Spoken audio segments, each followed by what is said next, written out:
beautiful souls who are in alignment with this great program. Magnificent wisdom from the great spiritual author Harold Percival through his book Thinking and Destiny. And this has been given to us thanks to Brahmarshi Patriji, who found it an ideal book, the contents of which will make us go faster in the path of enlightenment. So friends, I have the pleasure to introduce my life partner Rajan, who is an accomplished, experienced meditator for the last over 20 years, and Purnima, who is also a meditator for over 20 years. And both of them have read the book Thinking and Destiny and have been very greatly influenced, just as I have been influenced by this great book. Harold Percival is unique in many ways insofar as this book is concerned, because this knowledge and wisdom that is contained in this book has come to him through some unknown great exalted masters who have conveyed it to him after he had a strange experience in New York while he was passing along 14th Street, and plenty of light started entering his body. From then on he got this message that he should convey all this knowledge to the entire humanity. So he took his time to prepare the book, and over a period of almost 32 to 35 years, he wrote the book by dictating it to Benoni B. Gattel at intervals between 1912 and 1932 initially. This book was first printed and released to the public under the heading Law of Thought. Later, after almost 14 reprints of this book, the name was also changed to Thinking and Destiny, because Percival believes it is thinking that influences and creates our destiny.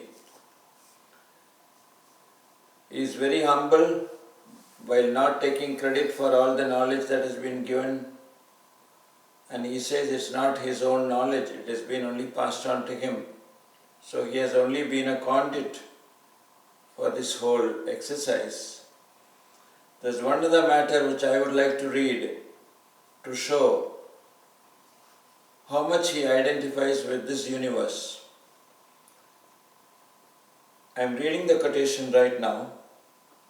Quote, "What I have been conscious of while thinking about such subjects as space, units of matter, constitution of matter, intelligence, tune, time, dimensions, the creation and the exteriorization of thoughts will, I hope, have opened realms for future exploration and exploitation. By that time, right conduct should be a part of human life and should keep abreast of science and invention. Then civilization can continue and independence with responsibility will be the rule of individual life and the government and of the government." Unquote. So here he mentions, or he expresses so vividly and so candidly, that he has got a hope that this wisdom will carry all of us forward to better existence, better lives, better quality of lives. So friends, with these words, we start this program, and today the topic is human body. Every human body that comes into this world is fashioned in its mother according to the form, the soul which enters her body through her breath and causes the conception of the body which is to be fashioned. At birth, the physical life breath of the breath form enters the infant body, and in the heart it unites with the form aspect, and then is the breath form. Thereupon, the breath form performs its functions as the living soul of the body. The form is, and throughout that lifetime it will be, the type or pattern according to which the living breath of the breath form will build out into a visible structure the units of nature, matter, solid, fluid, airy and radiant, of which that changing body is composed. When the doer separates from the body at death, the breath form leaves with it. The nature units of which the body is composed return to the four states or elements to which they belong. Hello friends, so Percival has given us a picture of how the human body is formed. So he says that we enter the mother's womb through the breath of the mother. So through that, and then breath form is formed gradually. The astral part, that is the form part of the body, is first created. Then it goes on to exteriorize. It goes on to become physical.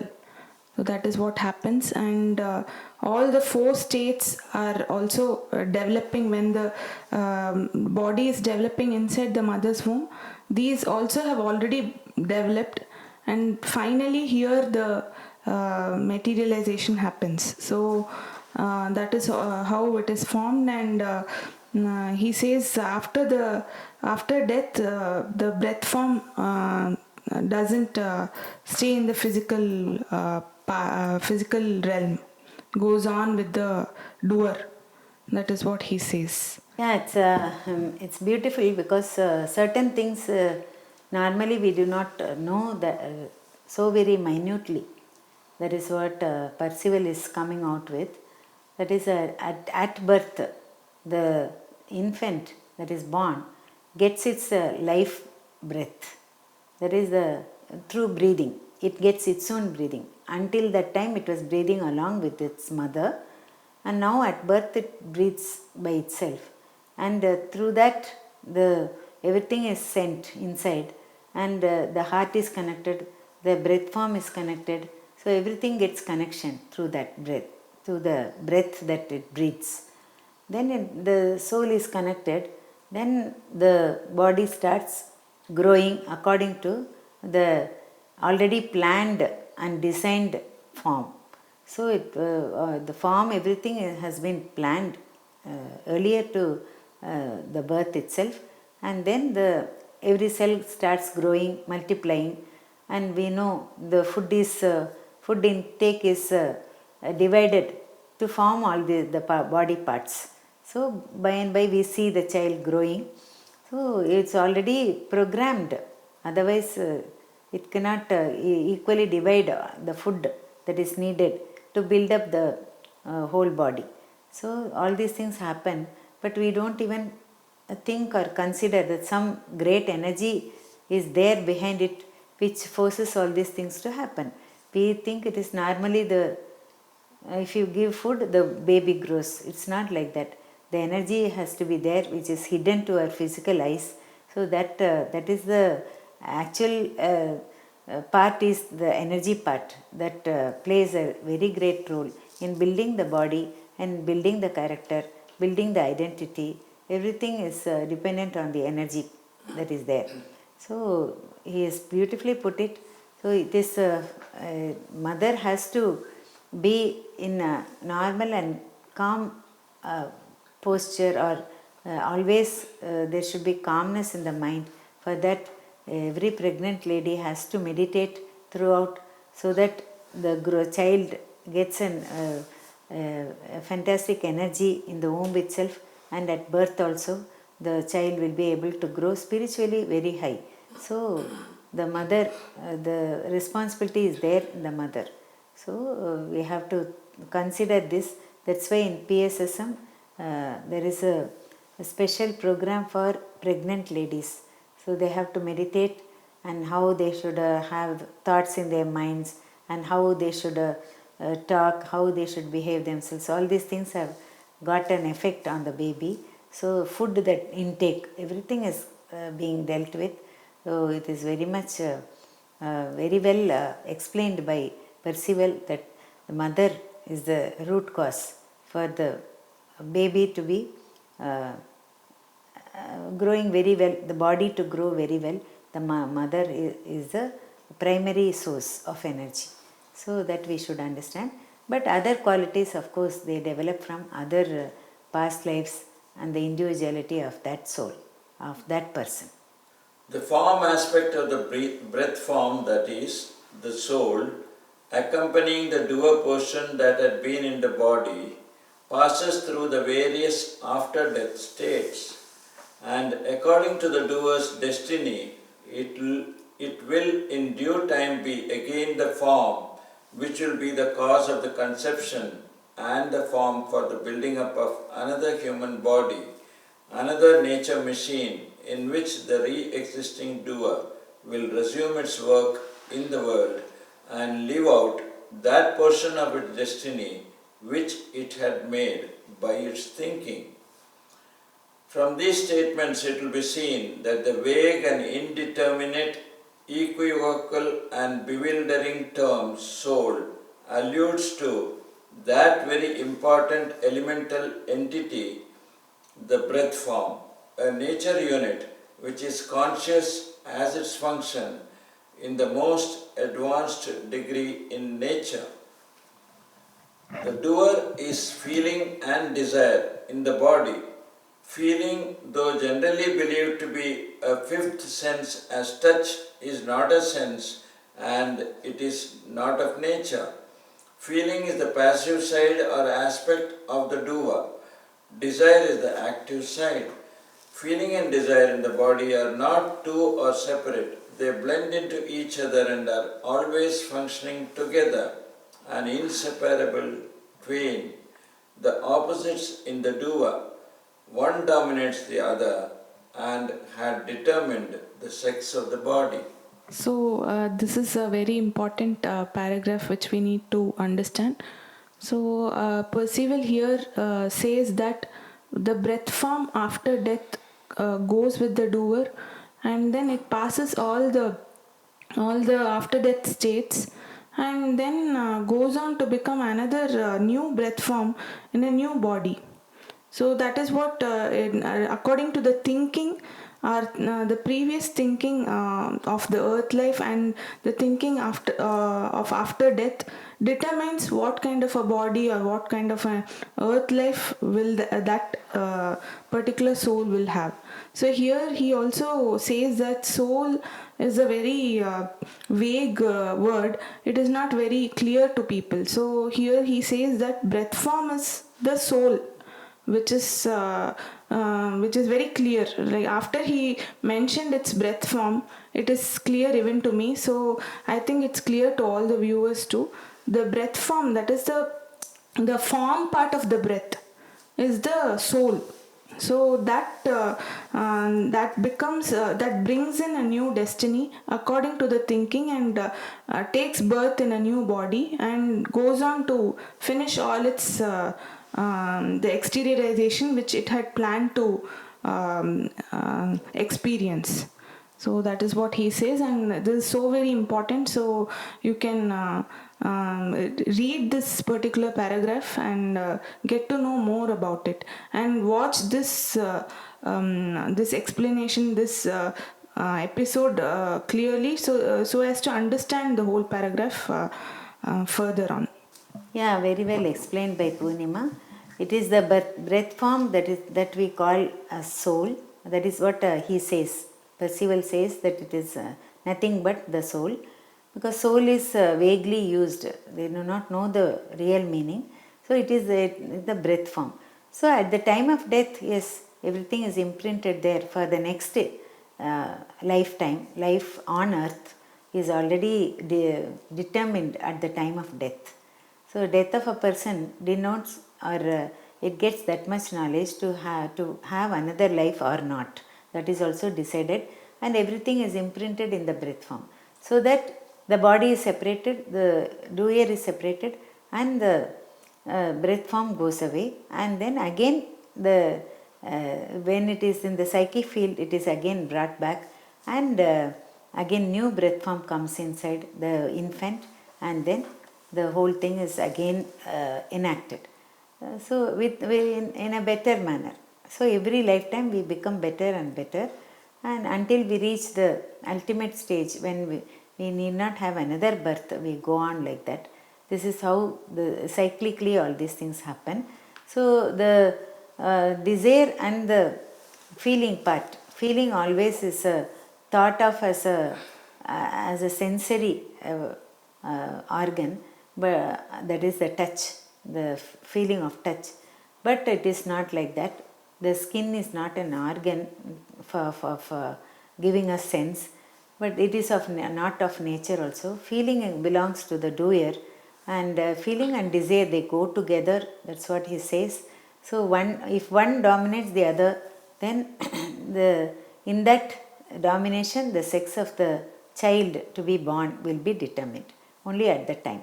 So which is dominating, we should see, and doer, then accordingly the sex will be determined. The doer is having two minds. We have already two parts of mind, that is the feeling mind and the desire mind. They both work together, inseparable, and he says these two are very very important for us because they convey everything to us. That is, in the sense, us means the doer in the body. So like that he goes on very well in detail, whatever happens every time we are born. In feeling and I would like to add a point. Feeling is the passive side and the desire is the active side, he says. So the desire of the doer determines, both put together determines the sex of the body. Whichever is dominating, whichever dominates, either the feeling may dominate or the desire may dominate. Accordingly, the sex of the body will be, of the infant will be determined. That is what he says. That which feels and desires and thinks in the human body, that which experiences and does the things that are done in the world, is the doer. The doer in the body, however, is only one of the 12 portions of the entire doer. These 12 portions are inseparable, but each portion re-exists separately. The 12 re-exist successively, one after another, one at a time, and in life after life. The entire doer is only one part, the psychic part of the three integral parts of its immortal triune self. The other two are the thinker, the mental part, and the knower, that is the noetic part. Because of the imperfections and limitations of the human body, the thinker and the knower parts of the triune self do not dwell in the body as does the embodied portion of the doer part. They merely contact the body by means of nerve centers. Hereafter, for the sake of brevity, when the meaning of the text is clear, the single word doer will be used instead of such words as doer in the body, embodied doer portion, the portion of the doer existing in the human body. So this again is a very well put by Percival. So he says that doer has 12 parts basically, but we exist in successive lifetimes. Each part comes onto the physical plane, and we keep coming back with the rest of the one after the other, that is successively, he says. And he wants to term this as a doer, not as doer in the bodies for brevity's sake, and also he says this the other two parts of the great one whole doer is the thinker and the knower, which is in the other realms, that is so in the other realms, and comes into play and as and when the doer needs it. So that is what I understood from this paragraph. Yeah, it's very well put by Percival. That is, he divides the entire consciousness into three parts. That is how it is. So only the doer part, that is the three parts means doer, thinker and the knower. So only the doer part comes and plays the whole drama here on this earth. And in that also there are 12 sections. So each section will come in one birth. One birth, only one doer part will come, 1/12 will come. Then the next birth, next part will come. Like that it goes on for 12. Again it repeats. So it successively comes in every 12 part will come into the body. Every time we see there is improvement in our attitude, our behavior, our speech, our thinking, everything. So the thinker and the knower part are unable to come and stay in the physical body because of the limitations of the physical body and the imperfections of the physical body. Because of that, those two are unable to come because they are very perfect, they are excellent, they are radiant, they live in a very permanent and a radiant field somewhere. So, but they contact the physical body through the nerve centers. Now and then they contact the physical body only through our nerve centers. That's what he clearly says. So, this is how it is all happening. So, we are the doer in the body. So, we should remember this all the time. We are not the body.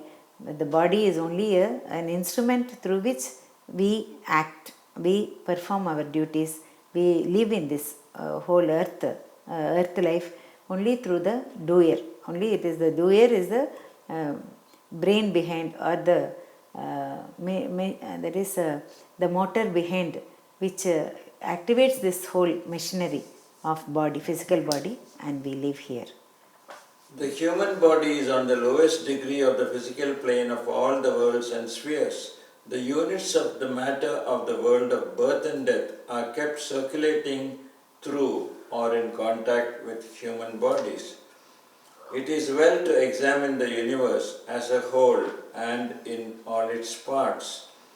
In order to understand the human body and its relation to this complex universe and the relation of the doer in that body to the nature side and to the intelligent side of the universe, it is well to examine the universe as a whole and in all its parts. A human body is the model or plan of the changing universe. In it, nature units pass through series of the fourfold states of nature matter.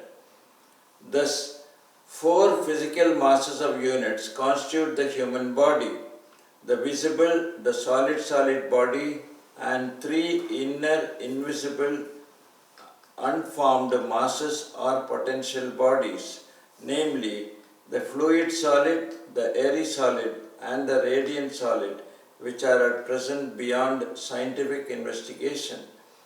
Among this fourfold constitution of the human body and the fourfold constitution of the spheres and the worlds and planes, there is an interrelation, an action and reaction.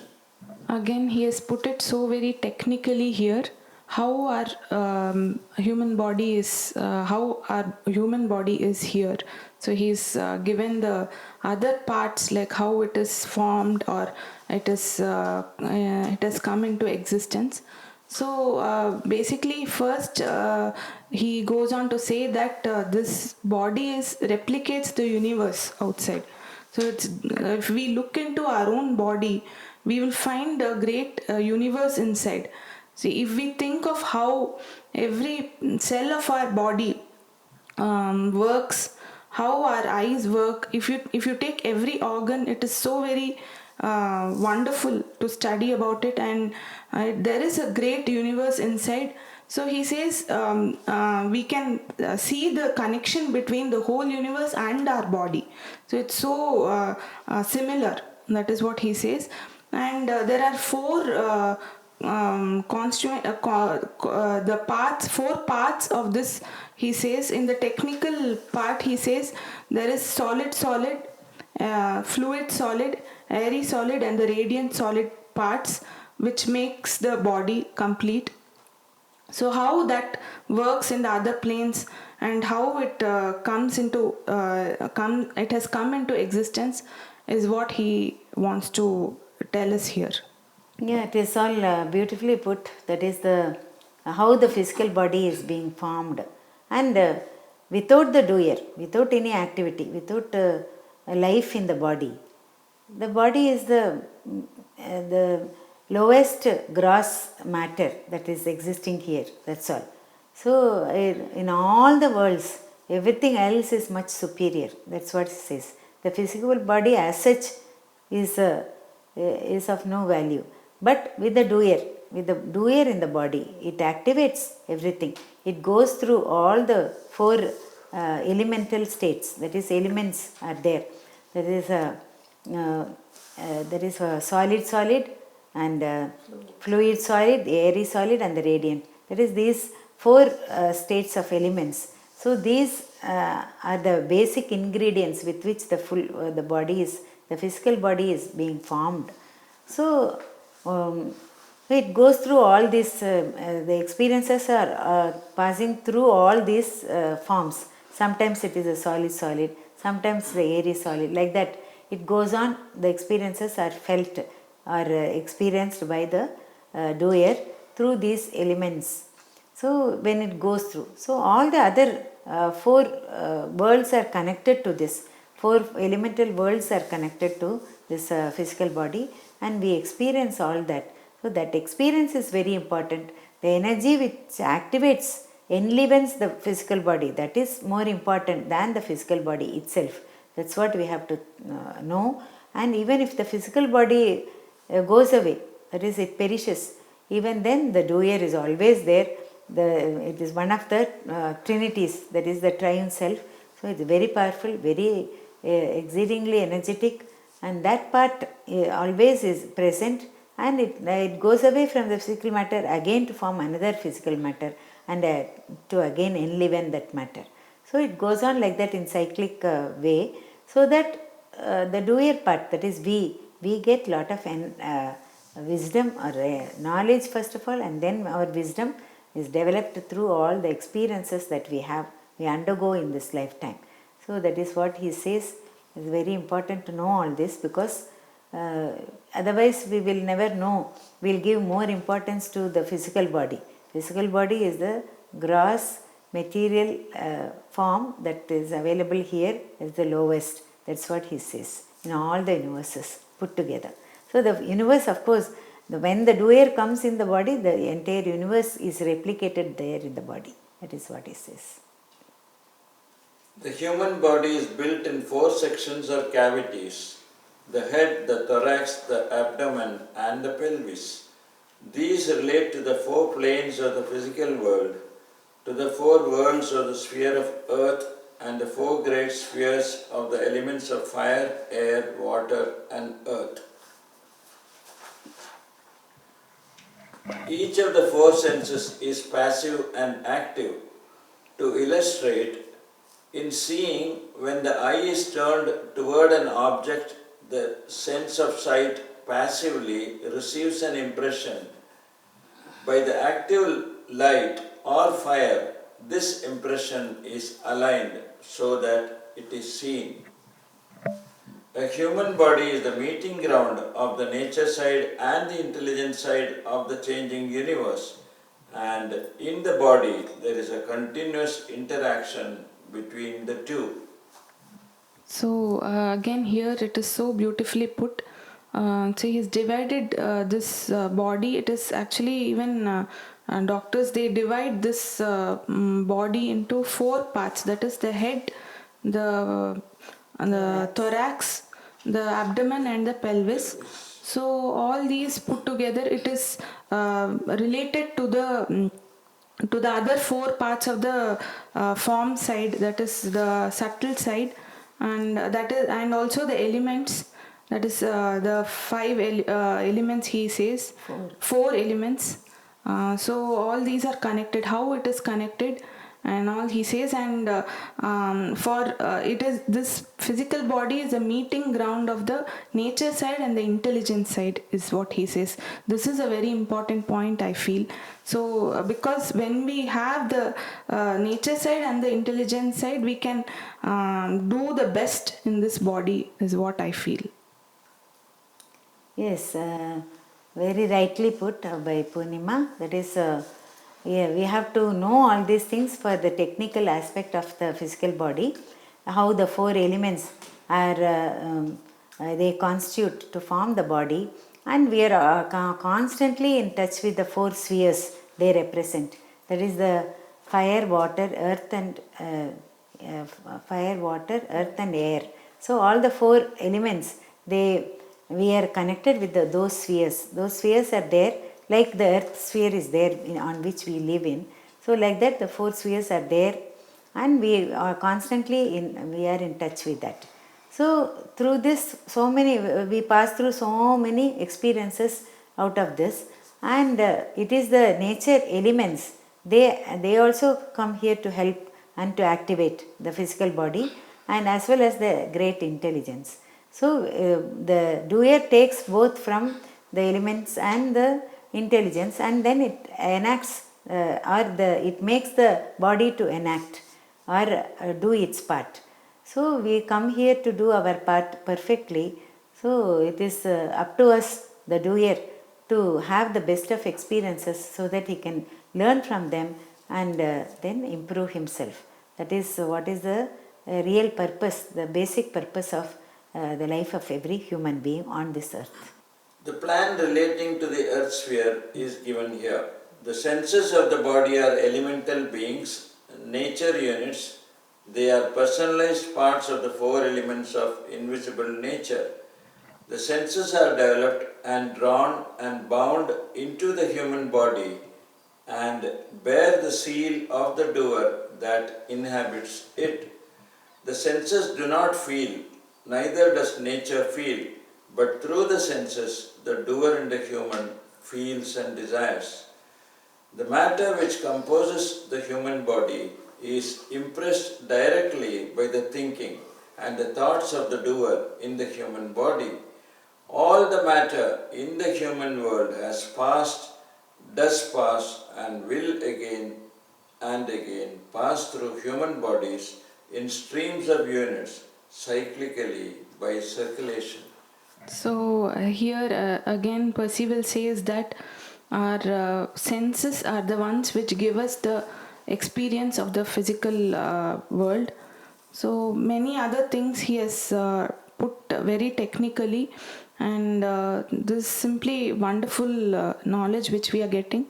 And he says, I think he goes on to say that there is through the senses we have the feeling and the desire part working through us, and that's how this whole birth and death is happening cyclically with the thinking of the doer.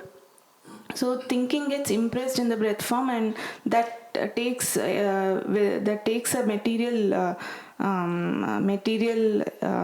exteriorization, and then it goes on like that, and we exit from this plane, again take another birth. This is so very, it's a cycle that works on in accordance with our thinking. So we should know then that what we should think so as to not come back in this physical plane. That is the message we have to get from this paragraph, I think. So what we have to rightly think so as to achieve that purpose that we are here for, and not come back again. Yeah, it is very clear that through the senses only we get all the impressions, the feelings, everything. And desire is also activated by feelings. And feelings are also activated by the desire. So it is mutually dependent. And through the senses only it is all got done. So what happens, the four senses is, he says there are only four senses, and the four senses, they are both active and passive. So when it is passive, if suppose we see something, it's only mere seeing, that's all. But when the active part takes place, then we really look and the impression is there. It gets impressed in our mind. Whatever we see, the object that we are seeing the impression is formed in the mind, because the seeing gets active. When it is passive, only seeing happens, but when it is active, the impression gets printed in the mind. So that is how we see it. So in every sense it is like that. Four senses, the active part and the passive parts are there. So we get our experience through the senses. So along with the nature units. Nature units also, they play a part in all these things. So the entire life is full of experiences through the senses, and yes, we have to cater to the senses and then get the experiences through that. See, for example, even eating is, if you do conscious eating, definitely we get the pleasure of that taste. So that happiness, that joy we have to get. Unless we are conscious of whatever we are doing, we will never get the experience through that. So that is what he means by his words. So let us improve our awareness in this lifetime, so that we can lead a better life and have much better experiences. So friends, we have seen how the human body functions, and it is for us to keep the human body in its absolute perfection. So with these words, we conclude today's session, and so I thank Girija, Rajan and Purnima, and once again thank you until the next episode. Thank you.